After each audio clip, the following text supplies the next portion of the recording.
You are fine wherever you are. Um, it is 3 a.m. where I am, and yeah, we are still here trying to follow up the story of Albert Ojwang, sorry.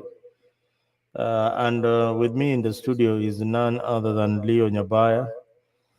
Leo, can you have time and greet the audience?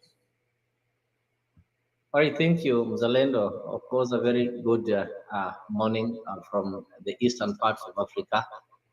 All is well, and I'm glad that you are still following up on the story. So maybe what I can say is that so far so good. We also saw some Kenyans who went on the streets yesterday in pursuit of justice, even though the scenes might have been different, and maybe the main reason for going to the streets might have been diverted to some other issues that maybe political analysts will rather say it was not about the late Ojwang, but there were some hidden agendas behind it. We'll maybe look at that one later. So I'm glad that at least for now there's some progress being made. Yesterday, we were told that there's an officer who was arrested and detained at Capitol Hill, waiting to be arraigned in court. He's going to with murder. So as we give the relevant authority time to pursue the case and maybe get deep and make us know the people or the person who is responsible for the death and the motive behind it. I think we just need to be patient as the citizens and allow the people who are mandated with the responsibility to do their work so that they don't get an excuse to tell us that you see we disrupted their activities. So so far so good. I can say there's at least some progress. So as we are waiting for the person arrested to be arraigned in court, I think this one will be able to unearth some of the questions that Kenyans have been asking, and we'll be able to know maybe who was responsible, who gave the orders, and such kind of things. It has never happened in this country. We always see people calling for justice, and at the end of the day, no arrest or any action is normally made. But I'm glad so far somebody has been arrested and is going to be arraigned in court. Whether the person is responsible or a cover up or whatever, that one will know with time. So thank you so much, Mzalendo, for this. All right, Leo, and thank you for being part of these discussions this morning. And I'm glad you were able to give us the update of really what happened. Leo is a political analyst for those who don't know him, and he's a regular here on Africa 24. And today it is going to shed more light on what is really happening in our country, Kenya, and what sparked the riots that have been going across Nairobi. And people are outraged. People are condemning the government even on the social platform. Those who cannot go on the streets, they're doing it on every other social platform that that is available. If you go to TikTok, it's the story of Albert. So Albert Ojwang is just becoming another George Floyd of Kenya. So this gentleman, young as he is, died in the hands of the police at Central Police Station in Nairobi under very unclear circumstances that remain highly suspicious. So we don't know what the investigative authorities are going to come up with. But for us, we are going to give you the analysis of what we think. So far, the information that we get from the police after he was arrested, the CCTV footage may have been tampered with, raising other concerns of a possible cover up. The autopsy results revealed head injuries, neck compression, contradicting official reports of suicide. And remember, it's called the IG apologized on behalf of the National Police Service that his initial statement was actually wrong. So the protests continue in Nairobi with growing calls of for accountability. President Trudeau has acknowledged police involvement, shifting from earlier denials. What does this mean for police accountability? Will this case lead to real reforms, or will it become yet another unresolved incident? Leo, what's your take on the investigation so far? Do you see meaningful change ahead? I think, Mzalendo, so far I can say the investigations, things are being done the right way, despite some, I don't know if I can call them challenges, but despite some sabotage and maybe some noise behind the scene. It has always been normal in this country that when such kind of things happen, people shout and take a political direction, thereby making it hard for the relevant authorities to do their investigations independently.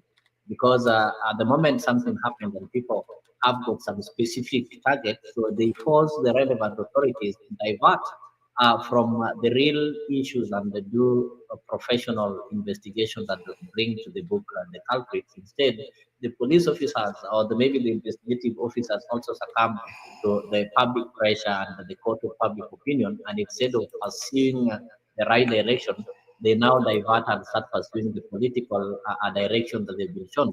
And the results at the end of the day, these political directions are always wrong. So when these people are taken to court, they are going to be released because of a lack of sufficient evidence that connect them with the crimes that have been committed. For example, if you look at the case of Mondwere, immediately the member of parliament died.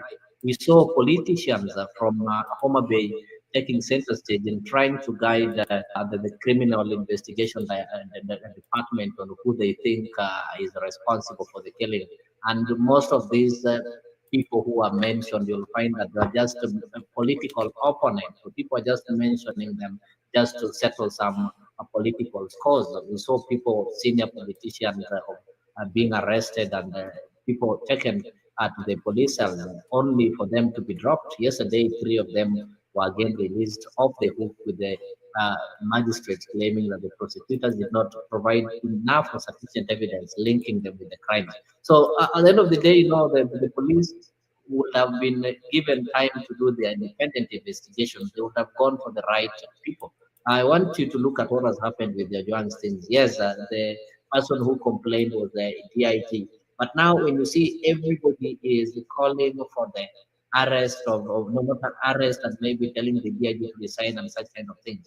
So the police or the investigators will also start pursuing that. And at the end of the day, you'll find that legally they will not have anything connecting the DIG directly with the murder of the deceased.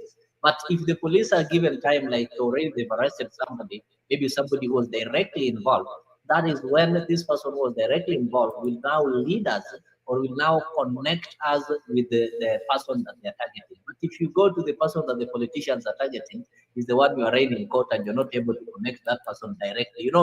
There's what is called what we have our view and our perception. And when it comes to law, it is not about what you think or what you imagine, but you have to provide tangible evidence to link the person you accuse with the crime that has been committed. So that is where we go wrong. So I think if Kenyans can just be patient enough and allow the police to do their thing with them, they keep on they do their politics without interfering with this kind of investigations, then we'll move the right direction. But if things get politicized and blown out of proportion, we are not going to make any step. We'll have the same case that we've been having since the death of people like Tom Boyer. People wail, shout, demonstrate, destroy properties.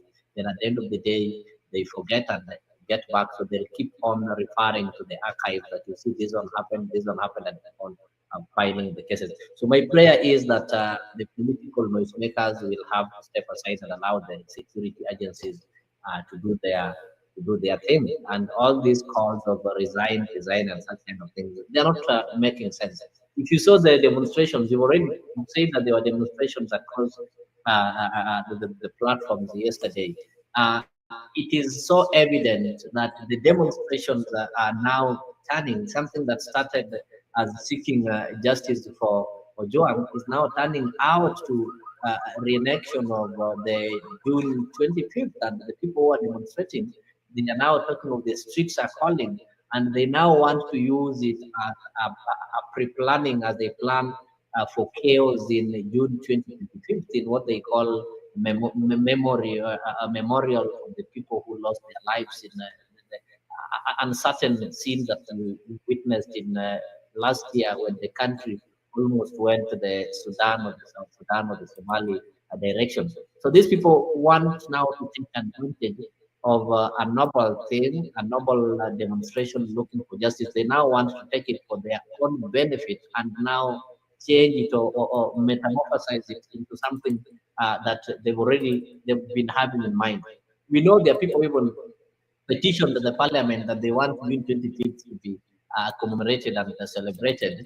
So now they've been looking for something small that they can use to cause some chaos or maybe to wage some rage and maybe incite people so that people can be in that mood that we were in last year. But finally, they got it in Ojwang. So they are clinching on it, which even right now, if the police can do their investigation or if the DIG can resign today, they'll still not be satisfied. They'll still proceed with these activities as they plan for June 25th. But it's good. The government and people who stands for democracy and the patriots in this country have already known their motive, and I think they'll not have an opportunity to use grief and take advantage of the sad situation in Ojwang's family to turn into their selfish political interest. Oh yeah, I think you are right, and uh, it is sad that maybe people are taking advantage of the situation. But again, I want you to leave you. I want you to watch some of the riots, and then we come back and see why there is a silence in the community uh, where Albert hails from. Thank you. Mzalendo, before you play the clip of it,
You must resign.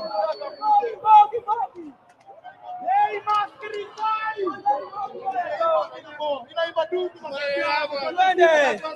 Wasije peke yao.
Mzalendo, can you hear me?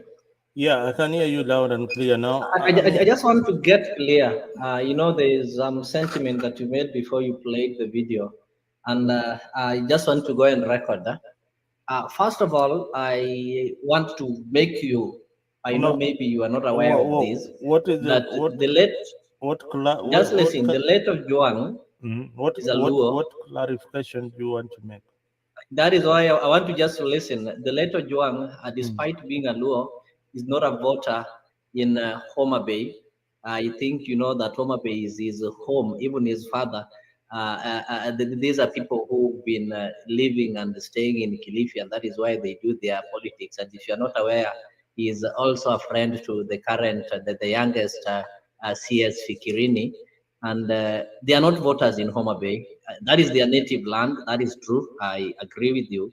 But they are not voters in Homa Bay. The people who he voted to represent him in parliament are not from Homa Bay. That is number one. That's just a clarification. And I'll give you a reason why I've started that way. Then, secondly, I also want to go and record that when we elect leaders, and we have to ensure that our people know this. We don't elect leaders to come and cry with us. We don't elect leaders to come and make Facebook, TikTok, and Twitter a post the way we do. We don't elect leaders to come and speak on funerals and on the market and complain about the government. There is a reason why we are having that National Assembly. That is the link between the national government and the people. And because all of us cannot fit in that assembly, that is why we divided the country into 290 constituencies, and each and every constituency is electing one representative to go and represent their interests. We also added them some 47 women to represent them, and also added the senators. So we don't expect that when such kind of thing happens, the same way we make Facebook and Twitter posts and go on the street to shout, we don't expect the people we elected to do that. They have a structured house called parliament where they can go and raise those concerns. That is the legal framework, the legal place which allows them to go and raise the concerns and come up with solutions. I will go on the streets and tell the president that, President, stop killing us, because I don't have an alternative. That is the only platform that I have. But it will be foolish to see my member of parliament holding leaves together with me on the street saying justice for Ojwang, yet there is a parliament when he can call the president, he can call as the cabinet secretaries and everybody concerned to address the issue. So I want to address your issue. The people from the Luo Nyanza, where Ojwang was born, yes, he was born there, but he been residing in different part of the country. They did what they were elected to do. If you go to the Hansard, you'll find that I want to give you a good example is a member of parliament of Homa Bay town, uh, George. George Peter Kaluma, he is on record addressing the issue in the National Assembly. And he also went ahead to make some post on that on his Twitter account. You can check, you'll find that he's on record. The Migori, their neighbor, the neighboring senator, Eddie Okech, is on record on the Senate addressing the issue. Moses Kajwang, the Homa Bay senator, is on record. And even the Homa Bay women rep is also on record, not only addressing the issue on the floor of the assembly, also attended the mortuary as a mother from Homa Bay to go and witness what was taking place. But because there's some people who wanted to own this issue and seek for sympathy, they decided to organize for some goons to send her away. This is a women rep from the county where this boy was born. So it is wrong. It is a wrong message, and I think it is in bad faith for people to say that, oh, the guys from the place he was born have been silent. These guys are wise enough, and they know the reason why they were elected. They were not elected to go and dance on the streets. It is right for Gachagua to call for justice on the street because he have any structured place. He's not a member of parliament. He's not a member of the executive. So he doesn't have a specified constitutional office to call for this. But it will be so foolish to see Homa Bay member of parliament being on the streets with the citizens. I think we need to be civilized and we need to understand why we elect leaders. We don't elect leaders to come and cry with us. And the problem is that people tend to think that those leaders that we elect to go and cry with us on the televisions and on the streets are the ones who are fighting for our rights. We are forgetting that these are people who fail to perform their roles in the National Assembly. Laws are made in the National Assembly. It will be legal and more easier to call the DIG in the National Assembly and call them to account for their acts rather than going on the streets for the whole day or the whole week. So calling them in the assembly is what is provided within our legal framework. So I think this notion is really in bad faith, and we need to tell people that the people who are elected from these regions did what is within the constitution, and actually what they did is better than the ones you saw on the streets and inciting people. And they know after the incitement and all those street talks, the stories are jabba, they'll go back home, nothing will happen. But those things, it is in record, and today even the people who will live in this country 200 years to come will know that it was on record, and the parliament answered that the issue of Ojwang Albert was discussed in parliament. These things that are done on the streets will fade away, but that one will never change. For the first time, a common Mwananchi's issue became a national issue that was discussed in both houses, in the National Assembly and in the Senate. And I'm waiting the same to be done in Kilifi County Assembly by the members of county assemblies that he elected to represent him. So we need to correct and put things straight in the land. All right. Let me just clarify some of the things that you have said, and you are not right in many instances. Leaders should not keep quiet in the face of injustice. That is what you need to know. So that is what that's what I'm saying. They should not keep just, quiet. Where should they speak? That's what I'm I asking give you you. your time. Where should leaders who are elected speak? You know, we have like pastors. Where do pastors speak or the preachers speak on the pulpit? A member of parliament cannot keep quiet. Can I tell Can you you tell that me they are elected to speak in the National Assembly? Did have they you speak have or you ever they kept quiet? have you ever seen or witnessed protests in Kenya by leaders?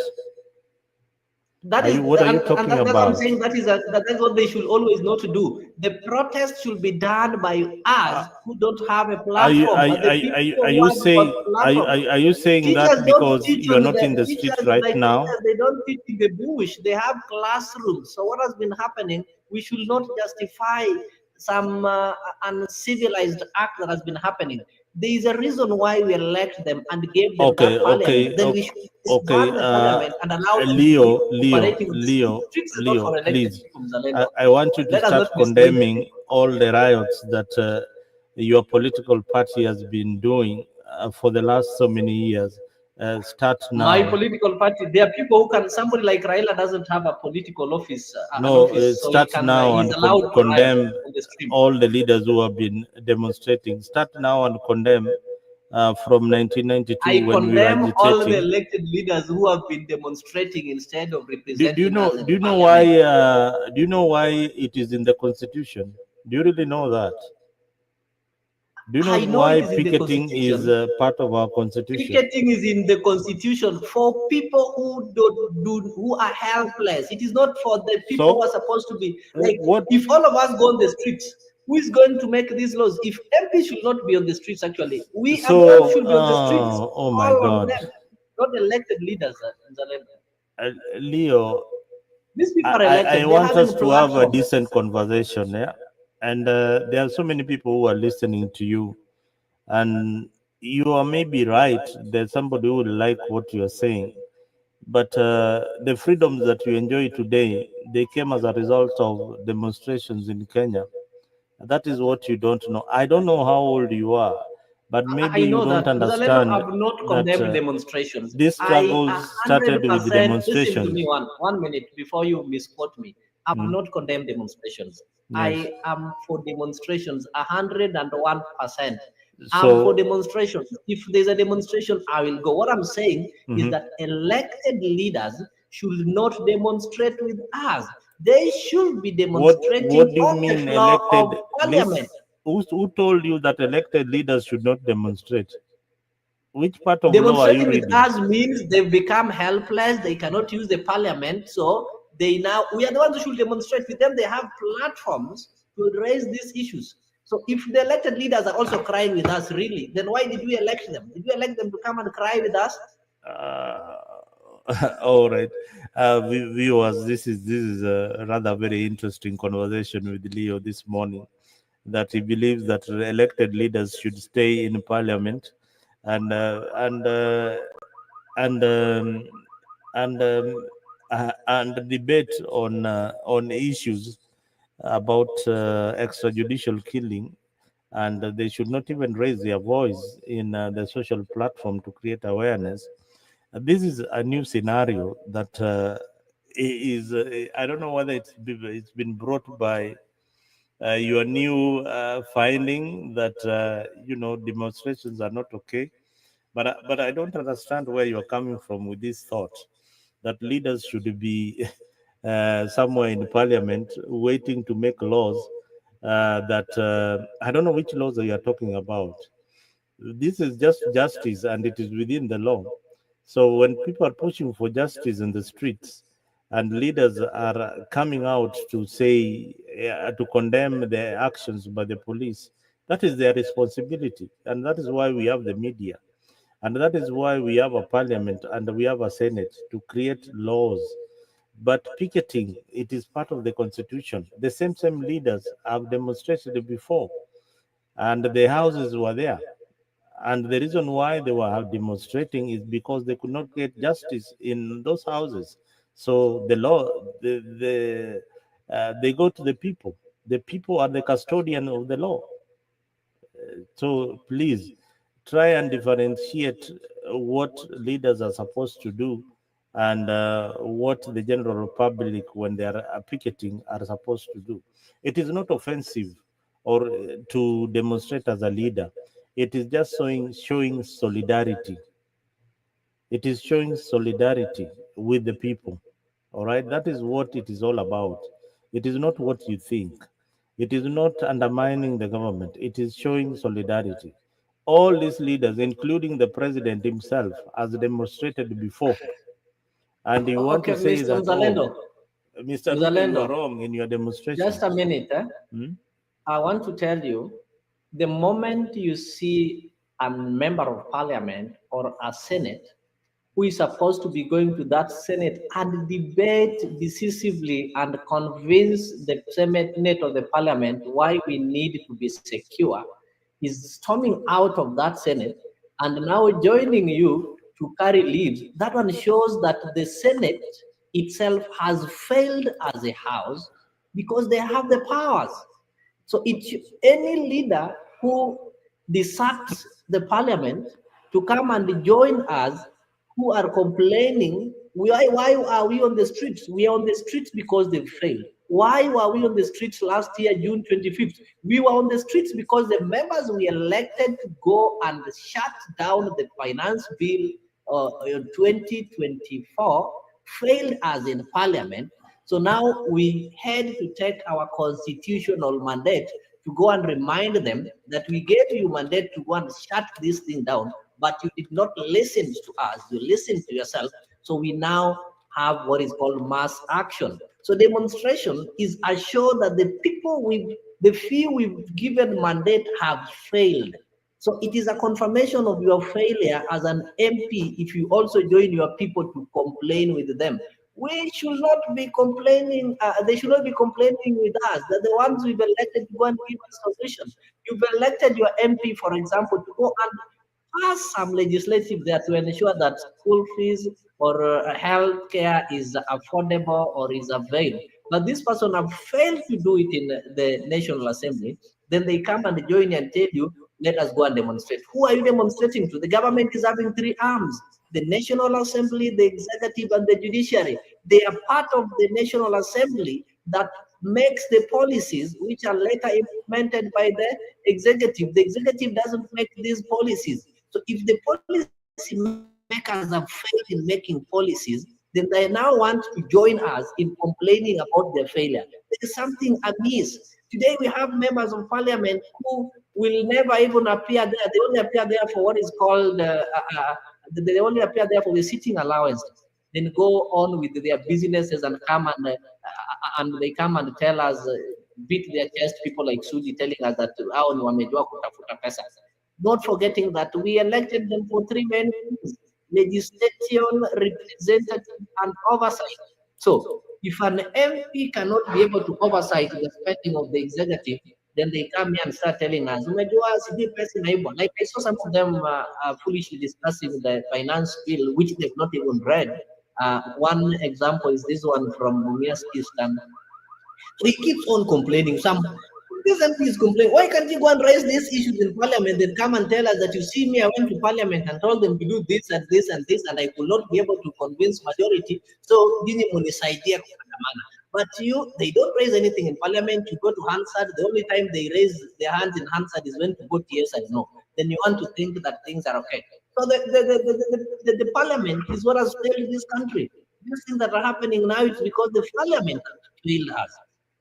So we need to stop celebrating those members of parliament who are attending Maandamano and cannot be found in parliament to discuss real things. It is really a letdown to their legislative roles. And anyway, I just want to inform you that mandamanos, they don't happen each and every day. Demonstrations are not a daily occurrence, but parliament is something that happens with a parliamentary calendar. So mandamanos are only triggered by when there is something in the society that is wrong, and it doesn't happen every day. So what you're saying could be, it is a point of concern that the members may be not raising. But let me tell you, they don't have the numbers to raise the issues the way the people can raise. And that is why the same members go back to the public to tell them, please be the voice, push this agenda. When the finance bill was being pushed in 2024 down our throats, the members of parliament were there. They argued about it. They were in parliament. It started as a debate, but how did it end? It ended up in the streets, and the streets stopped it. So demonstrations is a way of passing a message that is clear with numbers of the people. That is what it is all about. It is a story of, the people who feel betrayed by a system or feel robbed of their dignity, and the only way they can express it is to go to the streets. That is what demonstration is all about. And demonstration yields so many good things. This death of Albert could bring police reforms. This death of Albert, as I said earlier, we could start talking about police wearing body cameras. This is what parliamentarians can think about. But this death can bring those changes that are very, very important. So even as much as you don't want members to be part of those demonstrations, it is high time that we realize that in each and every issue that has happened in society, that members feel their voice needs to be heard, they called the media. They call the media, and the reason why they call the media, the reason why political parties call for press conferences, yet they can go to parliament and hear their views, is to tell the general public what they feel and what their position is in a particular issue. But let's go back to the issue of Albert. You also said that Albert is not a voter in Homa Bay, and therefore the people of Homa Bay should not feel hurt because Albert is not No, I've uh, not said that. I didn't say not the a people should not voter. feel hurt. I wanted to tell you, I listen, don't. How did you connect? no, no, no, no. How did you connect death It's and voting? misleading. You didn't get the reason why I brought in that part. So let me Yeah, explain to you. just clarify The that. reason why the reason why I brought that part, I wanted to demystify the claim that the people who are politically representing Albert are not on the forefront.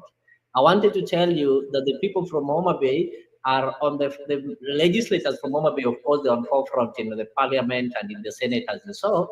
not because Albert, they were doing it because But Albert is a Kenyan. you And said of course, listen, Bensouda was Albert was chased. born in Homa Bay, You said but one I of the wanted leaders to was make it chased away. clear that Albert is not a voter in Homa Bay. So if it is for the political purposes, the first people that were supposed to be on the forefront were the people of Kilifi. A Why? good friend of him, one whom he campaigned with, is called Fikirini, is a CS right now. Just like me, like you, you're not a voter of Homa Bay. If something happens to you, your closest neighbors, the people who know you, and I'm sure even in his village, there are people who don't know him. The dad has been working out of the place.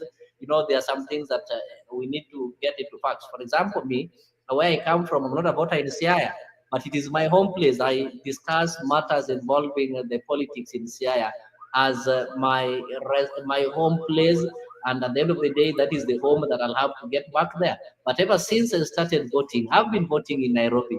I'm a voter in Ruai. That is where they politically know me well. And if anything happens to me that needs some political response, my member of county assembly in Ruai ward should be the first person. My member of parliament karaoke my member of parliament Kasarani should be the first person before my member of parliament back at home. So it is wrong for you to start saying that you see the people of Homa Bay. Nobody left him from Homa Bay. They've discussed the matter as their son, and as a Kenyan, everybody should be equally concerned.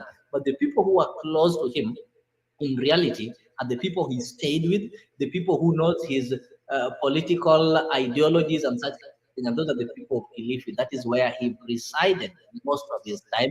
He done his politics there, and if he was to vie for any political post, I think he will think of Kilifi before going to Homa Bay. Just the same way, there's this boy that you now want to replace his dad, despite the fact that his dad was a member of parliament in Kasipul Kabondo. This is the son of Ngondowere. You've never been in Homa Bay. He doesn't even know the boundaries there.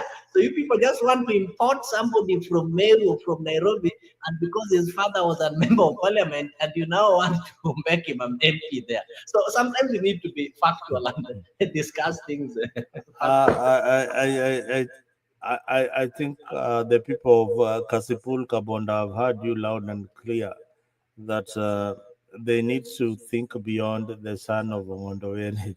Is that No, what you're but they will trying vote to him say? because he is a Anyway, Gen Z, and you people are I, pushing Gen I, Z I, leadership. So for I, the sake of the spirit of Gen Z, they just have to vote Lloyd. no, no, no. In the spirit of democracy, everybody who feels that they can vie for a particular position, so long as they qualify, they can vie. That is what the constitution says. For But now him, we he want Gen feels Zs to be Jerusalem. In the spirit of Gen Z, we just allow the son of Ngondwere because not there's no not Gen the Z in spirit Homa Bay. of. So we can't. I don't think. Yeah, for the spirit of Gen Zs, if they can, Gen Zs can support him, well and good. If he can sell his agenda to the Gen Zs, then they will support him to win that seat. But the most important issue here we are discussing is not that boy who wants to inherit his father's seat. It is the issue of police reforms and why the police had to kill this young man. This is not a normal death. And the way you are talking casually, it pains me to the core that there are people out there who are talking so casually about this young man who died in the hands of police. You know, initially, there's no death. Listen, this death was documented by the police themselves. They traveled with this boy with the vehicle and he died in police custody. So every other detail is with the police. They took him in the hands of his mother. Remember, he was having a meal with the mom under a tree. So, and I wish I'd played for you the phone call that he made while he was in the vehicle going to with these people. He called his friend and asked him, hey, how is it in industrial area or any other police station? You just be strong, and things will be okay. This is somebody who has never been to a police cell. So naive, a young boy who is so naive and innocent, never even stolen. never been on the bad side of the law. You face him unharmed. He does not even have a pencil that is sharpened. And you have AK-47s, every other armory that you have, and you kill him. And you want society to feel it is just okay. This boy was from Kilifi. This boy was what? I mean, really, have some remorse in you. And if you had a son or a child or a daughter, uh, that age, you'd feel the pain. I feel the pain of the mother. Zalendo, I get you, Hmm? I get you, The and pain there's of the this mother. Let me tell misconception. you, I get you. There's this misconception. Nobody is comfortable with what happened. It's painful. It pains everyone.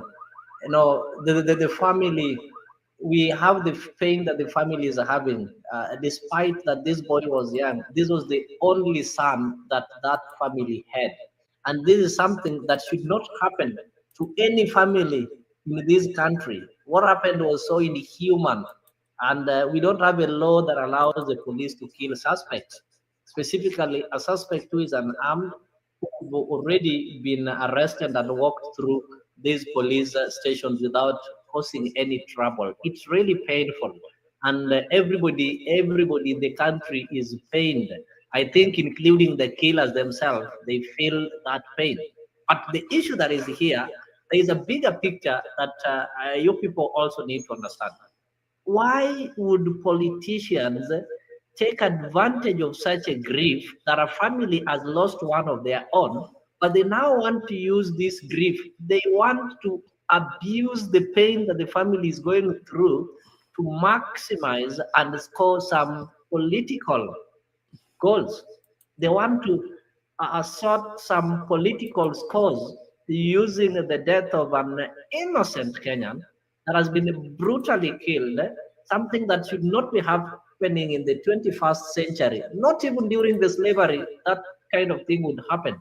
So the problem is that when we now divert the attention from the pain and the illegality that has happened, and now we want it to take a political direction, we want to connect it with some political scores that we are yet to sort out, then it loses value.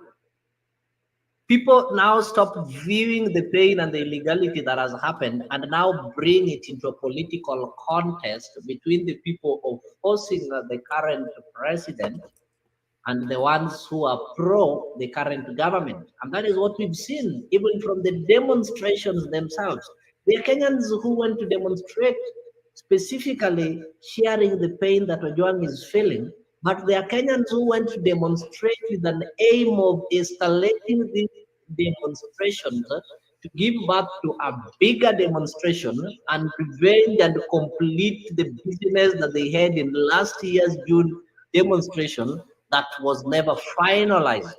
And that is why when you see people commenting that you saw their specific community, that because they're in government, they are not shouting the loudest, they're forgetting that that community that they are pointing fingers at has been shouting whenever every Tom, Dick, and Harry has been harmed in this country.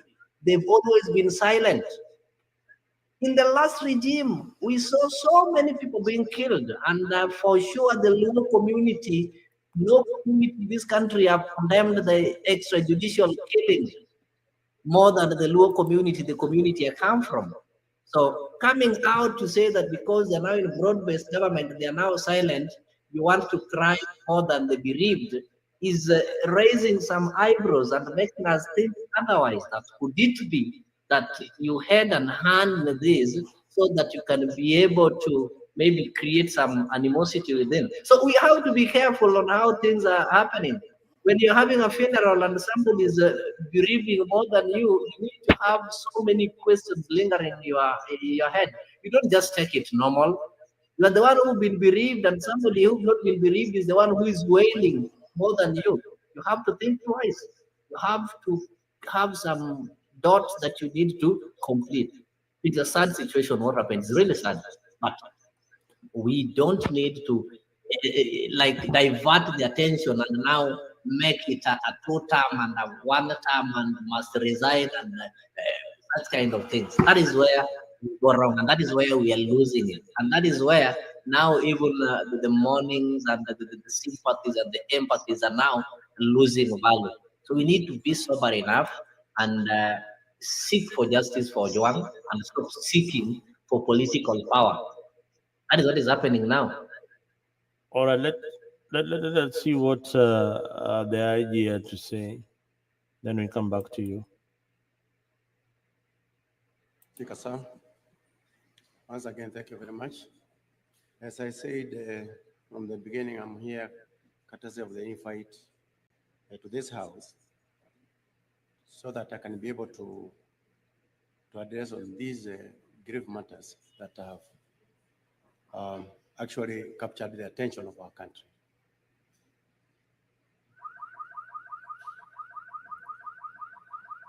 The National Police Service deeply regrets the unfortunate events that resulted in the death of Mr. Albert Ojwang while in police custody. The service extends its sincere condolences to the family and loved ones of the deceased during this difficult time. In line with our commitment to accountability and transparency, the service pledges full cooperation and support to the Independent Policing Oversight Authority, IPOA, as they undertake a thorough and independent investigation into the matter. In view of the above, the service wishes to provide the following chronology of events leading to the arrest of Mr. Albert Ojwang. The summary of incidents.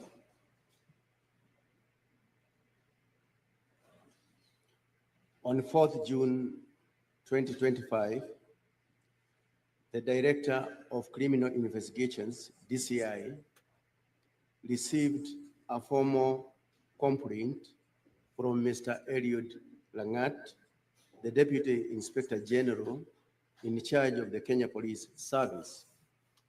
The complaint alleged that false and malicious information had been published against him in the X, that is formerly Twitter, social media platform. The posts claimed he was involved in corruption within the National Police Service. Specifically, the published information alleged that Mr.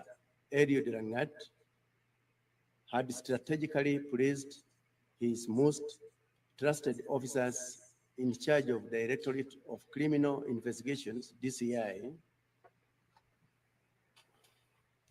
in DCI desks, occurrence book, that is the OB, desks and traffic chiefs, in order to control both revenue streams and intelligence flow.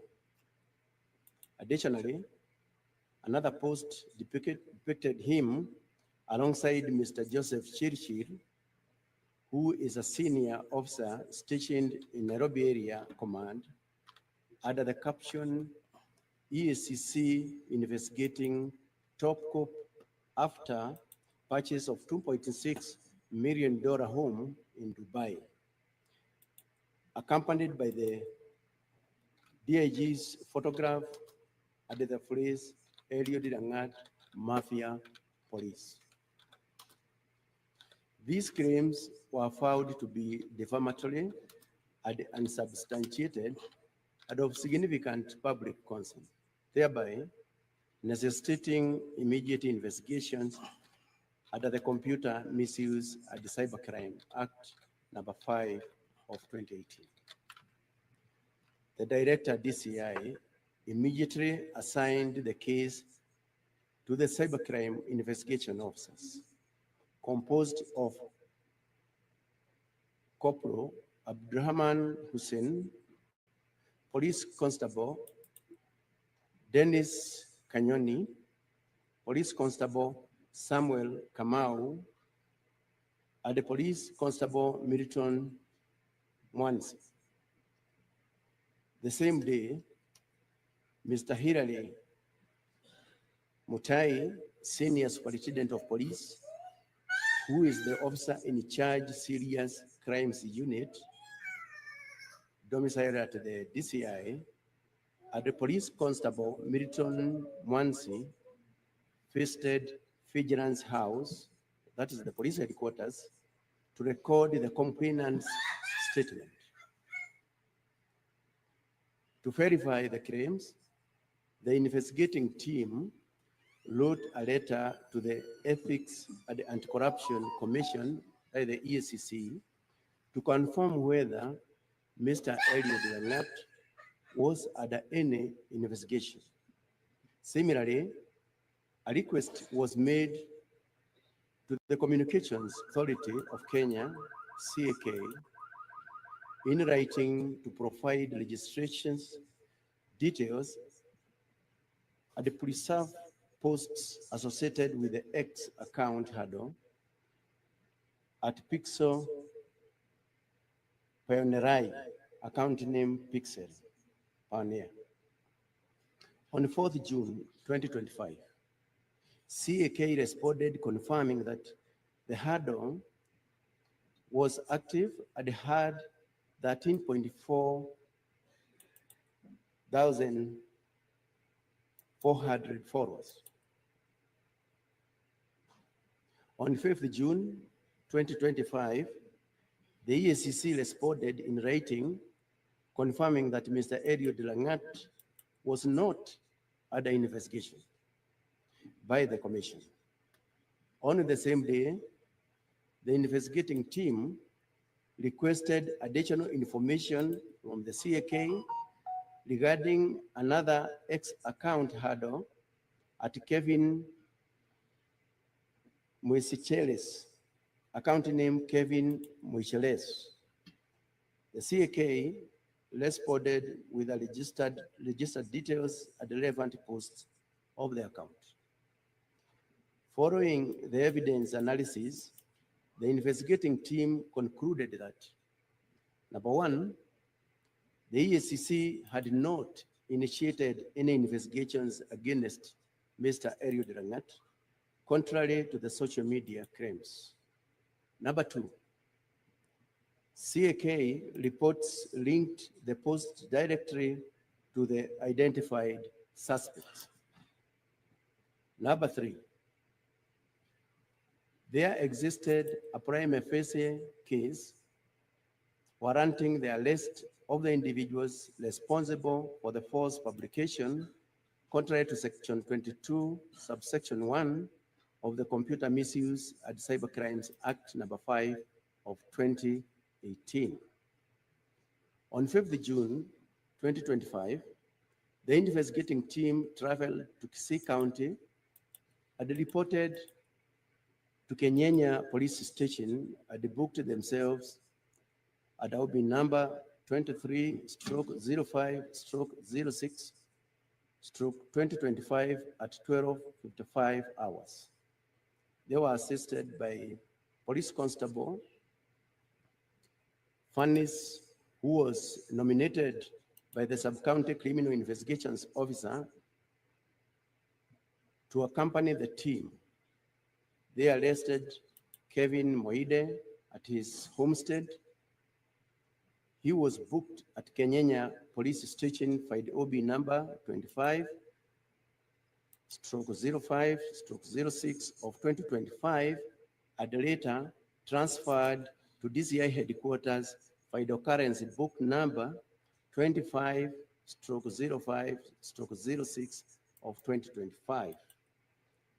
At DCI headquarters, Kevin Moide provided a statement and disclosed the involvement of 4 other individuals, one being Albert Ojwang, now the deceased, Dorcas Mawia, Douglas Maligiri, and Peter Bogwa.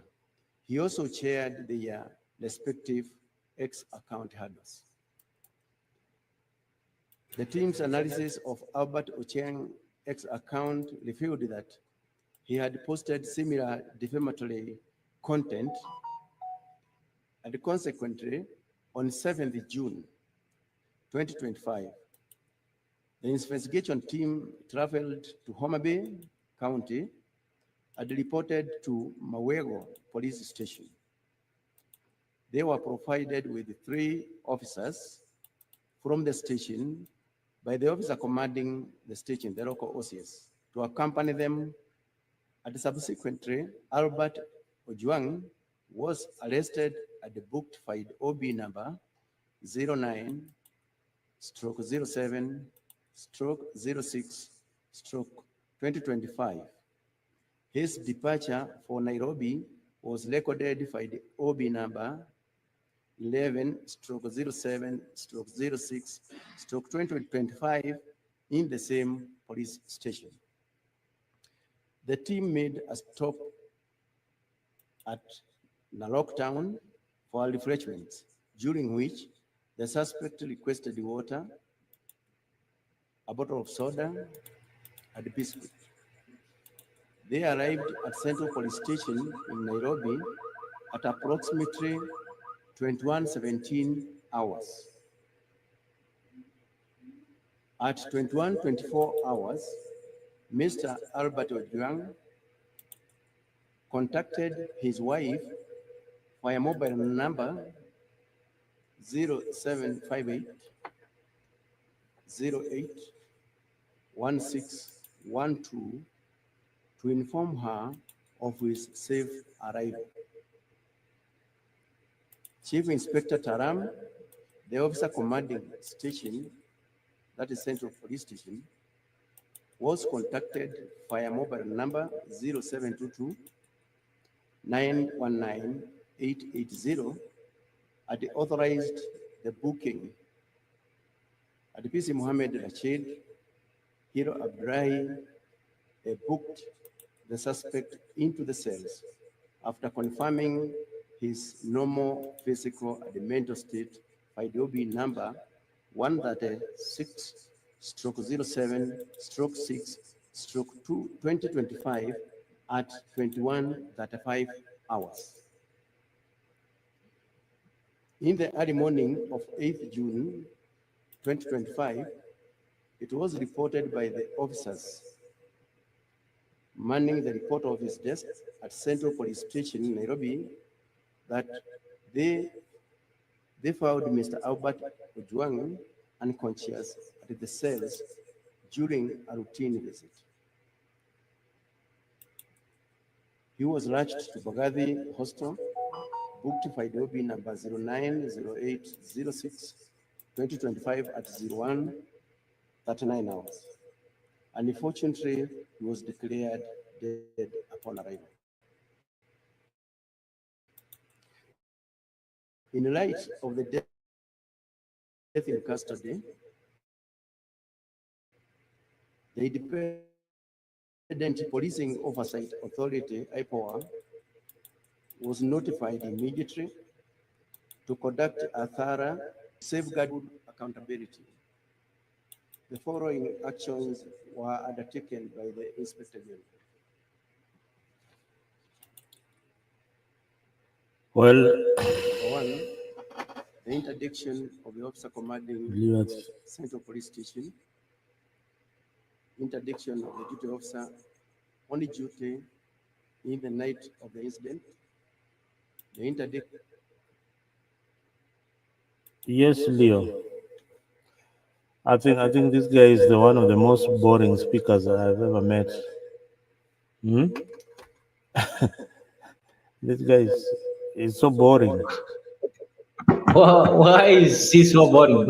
But his role doesn't require him to be a speaker. That is why the police normally have what is called a police spokesperson, a position that was previously held by Charles Owino Ahongo and is currently held by this young lady from from my county. Yeah. Which So young the lady? police Which young officer, lady?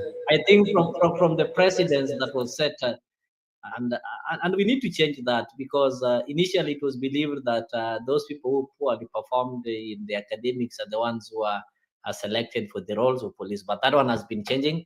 We've seen our police officers are having departments with the best brains that we could have in this country. So such kind of mentality should also change, and we should have a 21st century police who is not recruited because of their physique and the body parts that they have, but they are recruited because of the brains that they have. And that is why, police has always been a bad name based on the perception that was created from their selection. But that one is changing. I'm glad currently police are professionals, and we changed from police force to now we are having a police service, which is some progressive actions that we need to appreciate our 2010 constitution for. Listening to the statement, of course, there are some statements that I just made for the sake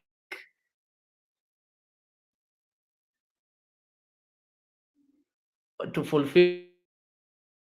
Maybe can you hear me? There's a statement that I've made to fulfill maybe specific obligations because they are called to parliament. They have to give statements, and most of these statements are written statements, and they don't reflect the consciousness of the person who is giving them. So I wouldn't judge the reader of the statement because is. Yeah, I can't hear you. I don't know if I'm audible. Maybe our viewer there can be able to confirm if I'm audible.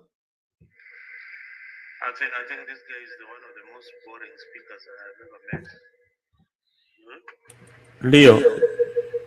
Yes, can you hear me? Yeah, I can hear you. Just continue with the conversation. There is. So that is what I was telling you. The statement has just been given to the gentleman to read, and whether it is factual or what truly comes from his conscience, that is also debatable. But what we have to be glad is that we've seen the arrest taking place, and we've also seen, I don't want to call it blame game, because some things we have some procedures.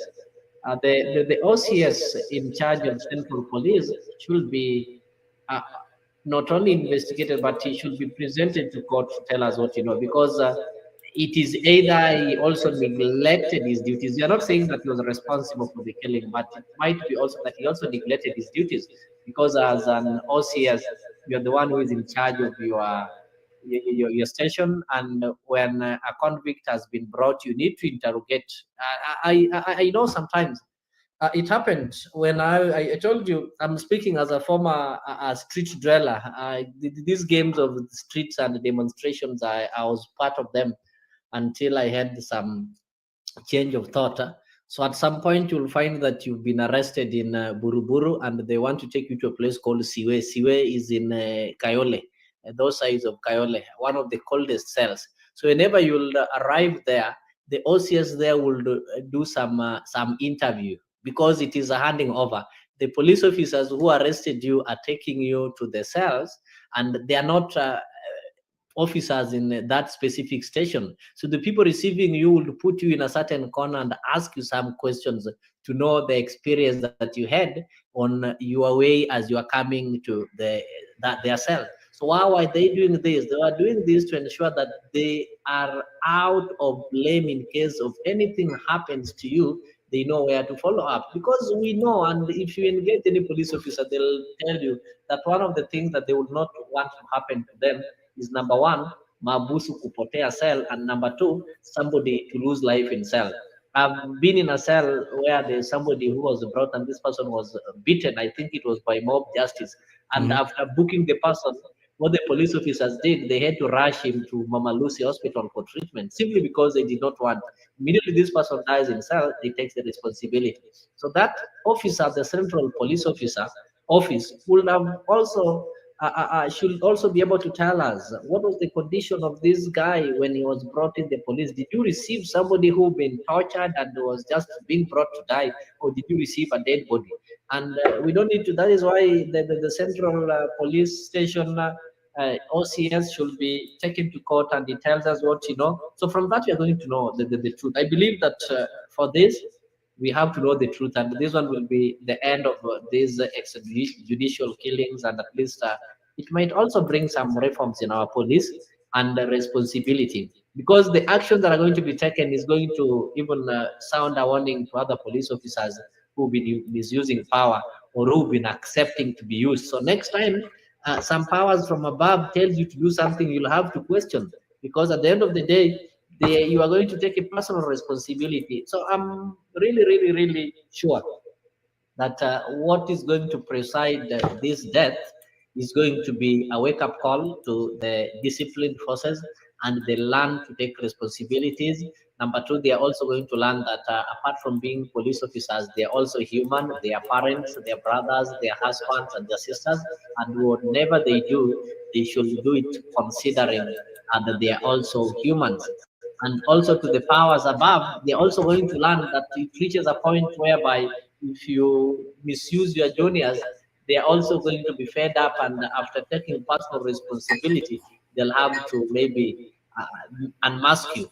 So let us hope that the investigations that are being done and the actions that are going to be taken in specific case is going to be a positive one, and the death Leo, of Ojwang Leo, is Leo, only going. Yes, Leo. yes, Oh, good.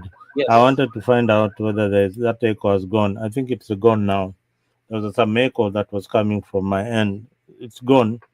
Okay.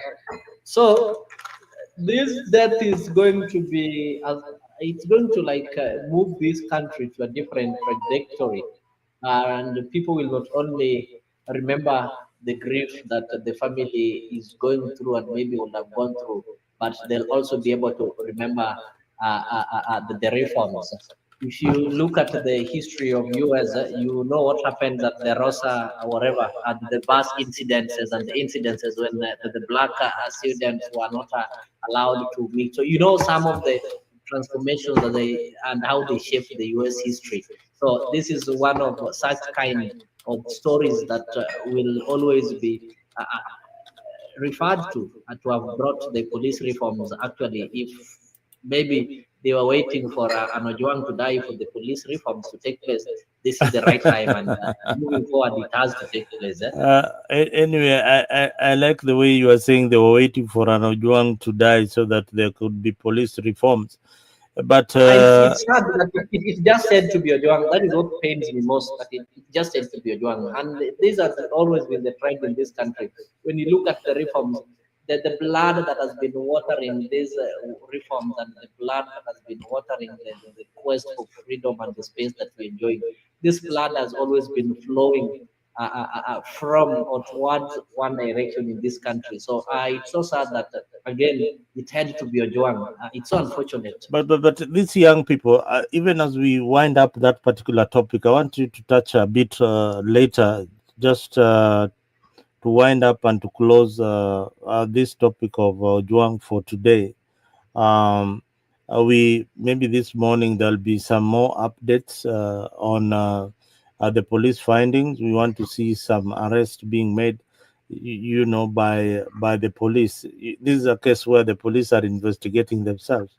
So we want to see IPOA doing something, and again, we want to see the IG taking action on this guy who has been mentioned advancedly called the deputy IG. I don't know why he cannot be arrested and taken to court. Even just being summoned by DCI to record some statement, it has not been done.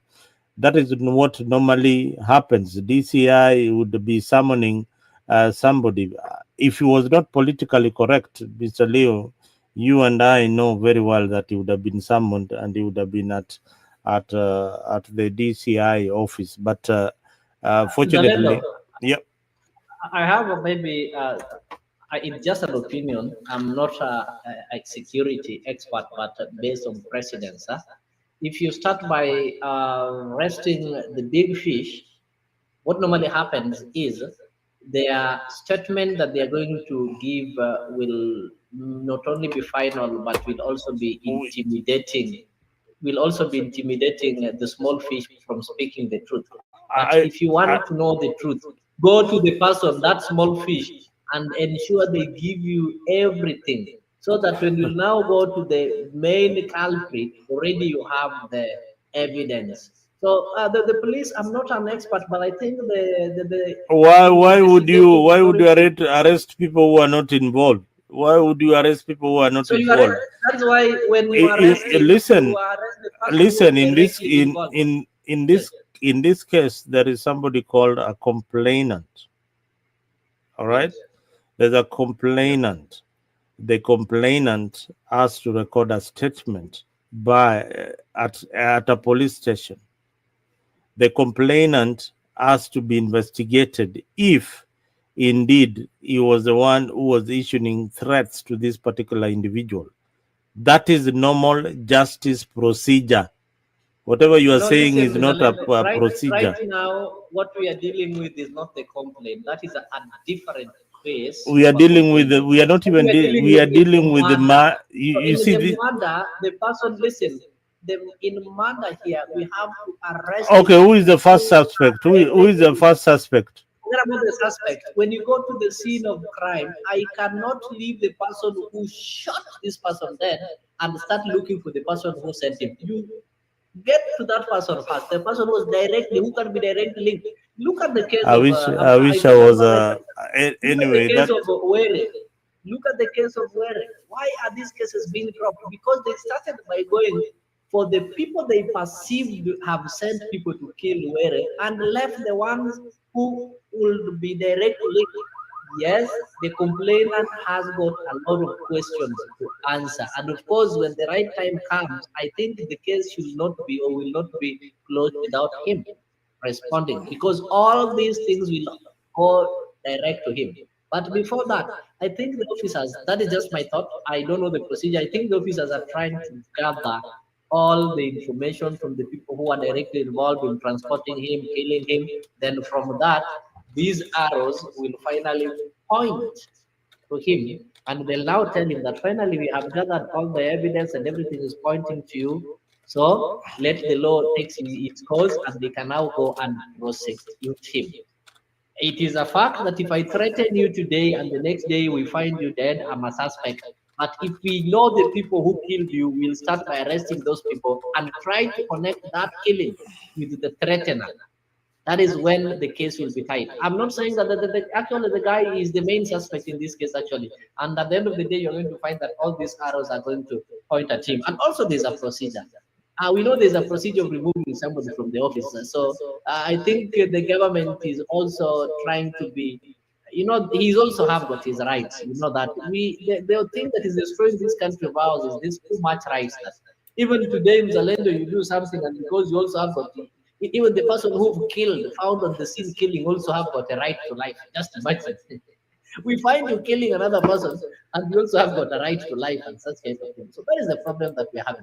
But what I've told you, as maybe we are going to the next issues, I think this case is going to be. I'll relate it to some of the things that happened in the United States in 1955, like the Rosa Parks. I think you know the story of the Rosa Parks. This Mhm. lady who refused to such.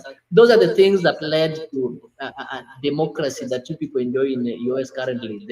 The revolutionary developments that happened in the United States of America. So it took simple and unknown and infamous souls like Albert.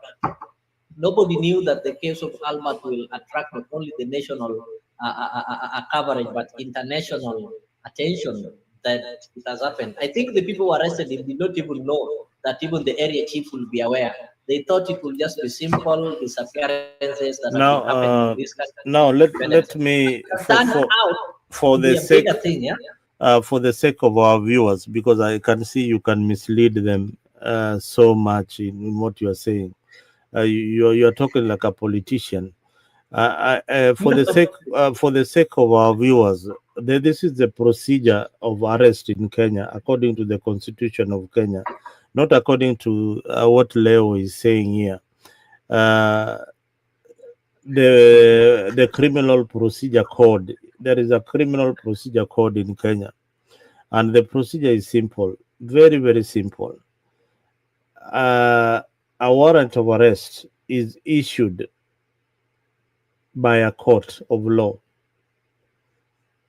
then the person the person who is committing an offense or has committed an offense, or maybe like this other guy, he was charged of cyber crime or something like that, or assault, umepiga mtu, umeibia mtu, the police wanakuja kwenyu, they identify themselves. Mimi ni Leo, I am from Central Police, I have come to arrest you, and this is the reason why I'm arresting you. You as a civilian, you should ask for one question, one thing: show me the warrant of arrest. That warrant of arrest should be presented to you if it is there, but that is not what these officers follow, because that is what the court will be looking at when they go to when when this case goes before a magistrate or a judge. Then they will also look at the constitution. Did they use force to arrest this particular individual? Was he tortured in any way? Like the case of Albert. Then that is where he's supposed to be taken when he's arrested. He's supposed to be taken to a cell. Before you are admitted in any particular cell, what is the procedure? The procedure is to check whether you have got any injuries, whether you need medical attention. Hapo kesi imeishia hapo. Did he need medical attention? The answer is yes, because the officer there, according Zalendo, to just to save time and maybe it seems you're fumbling on the procedure, and that is why I started by telling you the OCS Central Police Station has got a questions to answer, because part of the procedure, there is a procedure of receiving a convict who you did not arrest. This is somebody who was arrested elsewhere and is being transferred to you. There is a transfer procedure. So you need to go and answer questions based on transfer. So from that is when we'll be able to know the police or the police station that was exactly responsible for this. How did he receive this person while already been tortured and such kind of things? So we talked of that. And if you listen keenly to the statement that was read, most of this procedure, of course, I'm not saying that you are wrong. The criminal procedure, there's a complaint which was already lodged after that. do you know that according to the law you are supposed to be taken to the nearest police station? Do you know that? And that one happened. I know that, you people are not. This person was arrested, and the first thing he was taken to the nearest police station where he was booked. He was booked at Mawego. So the problem is that we are too lazy to follow up of what happened. What they did, and even if you listen to just listen to me. What they did doesn't have any illegality. The only legality is that the murder. That is the worst thing that they did. But the process of arresting, they followed the procedure. They went and arrested peacefully, went and booked the person at Mawego police station, which is true. They're transferring somebody from a station to another one. All this, if you followed, he was arrested. Where was he booked? He was not arrested and transported to Nairobi. He was arrested. What was his crime? Okay, sorry. What was his crime? The crime, I think it is the court that should determine. You remember, after being booked, I don't expect you to anyway, let's the thing that we are condemning is the killing is what they did, something worse. But when it comes to arrest and everything, if you follow the procedure, they followed the